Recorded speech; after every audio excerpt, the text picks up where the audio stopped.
Bom dia, graça e paz.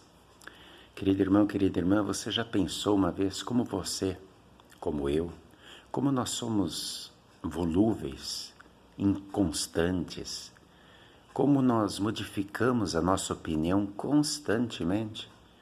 Muitas pessoas dizem, eu tenho uma opinião fixa e não mudo dela. Não é assim. Se você for sincero, você vai ver que a gente fala uma coisa, daqui a 5 minutos está falando algo diferente, talvez até o contrário. Somos antagônicos de nós mesmos, porque muitas vezes falamos sem pensar, sem parar para refletir, para raciocinar. Somos igual a Pedro, lembram? Pedro sempre era o porta-voz e falava e depois tinha tempo para pensar. Uma das ocasiões mais intrigantes está lá em Marcos, capítulo 8, versículo 27 a 33. Com certeza, ali demonstra como nós somos também.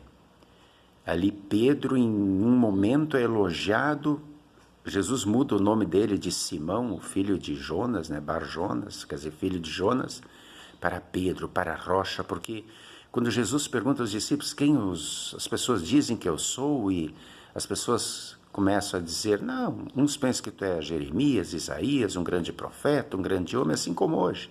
Muitos acham que Jesus é um milagreiro, um filantropo que veio apenas para os pobres, um homem que veio revolucionar costumes, ou os espíritas que acham que ele é um espírito de sexta dimensão, evoluído, alguma coisa assim. E então Jesus pede para os discípulos, pergunta a eles e diz, vocês? Essa é a pergunta crucial que cada ser humano terá que responder. Você, quem diz que Jesus é para você? E então Pedro, em nome dos discípulos, fala aquilo que eles comentavam sobre Jesus, o que eles pensavam, e diz, tu és o Cristo, tu és o prometido, o ungido, aquele que veio salvar o mundo, o Cordeiro de Deus que tira o pecado do mundo, tu és o Cristo, tu és o Filho do Deus vivo, ou seja, tu és o verdadeiro Deus que veio dar a vida por nós. Então Jesus o elogia. Essa sim é uma confissão que está baseada em mim. Ele diz, porque Jesus é a rocha, ele é a pedra angular. Ele diz, essa é a confissão sobre a qual eu construo minha igreja. Quem faz essa confissão é Pedro, é rocha. Tem uma fé inabalável, está construída sobre a pedra angular, sobre Cristo. E Pedro, com certeza, fica todo vaidoso, receber aquele elogio de Jesus. Logo depois, Jesus começa a dizer que vai ter que subir para Jerusalém para morrer, cumprir a sua missão. E então Pedro rapidamente diz, não, isso de maneira nenhuma vai te acontecer, não faças isso.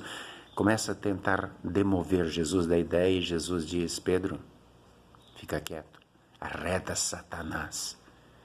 Tu não estás cogitando das coisas de Deus, mas dos homens. Lá no primeiro momento, quando Pedro confessa que Cristo é o Filho do Deus vivo, Jesus diz que isso é uma revelação do Pai. Isso é uma confissão de fé, e a fé sempre vem de Deus, através da palavra que nos salva, do Evangelho, que nos mostra o nosso pecado, que nos mostra o nosso Salvador, nós recebemos a fé. E quando confessamos a fé, isso é fruto do Espírito Santo. Mas quando negamos a fé, quando não pensamos nas coisas eternas, como Pedro fez, querendo fazer Jesus desistir da sua missão de salvar a humanidade, Jesus o chama de Satanás, de inimigo. Satanás era o próprio nome do diabo, de Lúcifer, do homicida, do pai da mentira. Toda vez que nós agimos contrários à palavra de Deus, nós estamos atacando a vontade de Deus, atacando a santidade de Deus. Então estamos do lado do inimigo. Como é que tem sido a nossa vida de fé, de atitudes e de palavras? A quem estamos defendendo ou o que estamos testemunhando? Paramos para refletir antes de falarmos, antes de nos posicionarmos? Querido irmão, querida irmã, tem uma história de um criador de galos que criava galos e os levava para aquelas brigas de rinha. E ele sempre na aposta dele, ele sempre acertava qual dos dois galos ia ganhar. E uma vez alguém perguntou, como é que tu sabe disso? Se uma vez ganha esse, o outro, e você sempre sabe. Ele diz assim, é fácil. As brigas são os domingos. E quem cuida, quem alimenta os galos durante a semana sou eu. Aquele que eu alimentar mais será o mais forte. E é ele quem vai vencer. Querido irmão e irmã, quem tu estás alimentando mais na tua vida? O espírito ou a carne? Paulo diz que há uma constante luta entre nós, entre espírito, que são os frutos do espírito, bondade, mansidão, domínio próprio, longanimidade, esperança, fé, paz, amor, ou a carne, os desejos sexuais, a vontade de levar vantagem em tudo, a raiva, o ciúme, inveja, egoísmo, ódio, a maldade, a ganância, o exibicionismo. O que tu tens alimentado mais? O que Jesus diria para ti hoje? Um elogio?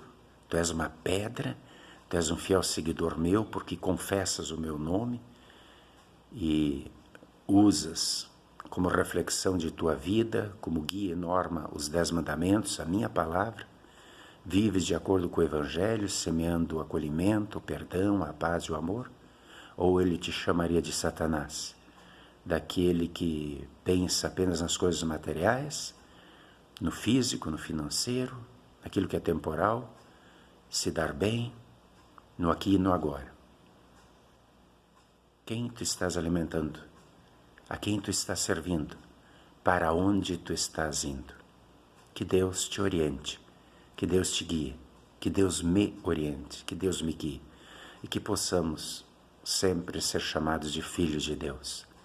Rochas, pedras, sal da terra, luz do mundo, pescadores de homens. E quando chegar a nossa hora da chamada, lá no livro de presença de Deus, que Ele possa dizer: vinde, vinde bendito do meu Pai, para o reino que eu preparei para ti. Que assim seja. Amém. Senhor nosso bom Deus, amado Pai Celeste, mantenha-me fiel na Tua palavra. Mantenha-me firme no Teu caminho, seguindo o alvo, seguindo Jesus, para receber o prêmio da soberana vocação, o novo céu e a nova terra, pela Tua graça, como um grande presente. Guarda-me nessa fé, que eu viva essa fé e que eu confesse essa fé.